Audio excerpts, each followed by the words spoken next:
sisi jeshi la polisi tunatafuta ndugu wa mtu mmoja ambaye alikufa kwa ghafla akiwa kwenye stendi ya mabasi hapo maeneo ya Msamvu, manispaa ya Morogoro. Hili tukio limetokea jana kwa maana ya Machi 22 mwaka 2026 jioni katika eneo la stendi kuu ya mabasi yaendayo mikoani, eneo la Msamvu, kata ya Mafisa, manispaa ya Morogoro. Marehemu baada ya kumpekua alifahamika kwa majina kwenye vitambulisho vyake kuwa ni Ruben Masimba Chedego, ana umri wa miaka 70, ni mkulima, na kwa mujibu wa vitambulisho hivyo inaonekana ni mkazi wa Chalinze. Kwa hiyo uchunguzi wa awali umebaini kwamba marehemu alikufa ghafla muda mfupi baada ya kushuka kwenye gari la abiria akitokea Dar es Salaam kuja Morogoro.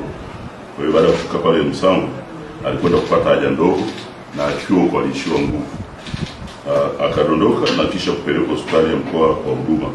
Hata hivyo ilithibitika kuwa alikuwa tayari amekwisha kufa kabla ya kufikishwa kwa hospitalini. Kwa hiyo mwili wa marehemu umehifadhiwa kwenye hospitali ya rufaa ya mkoa wa Morogoro, na hapa ni kwa ajili ya uchunguzi, lakini pia kusubiri ndugu wa marehemu.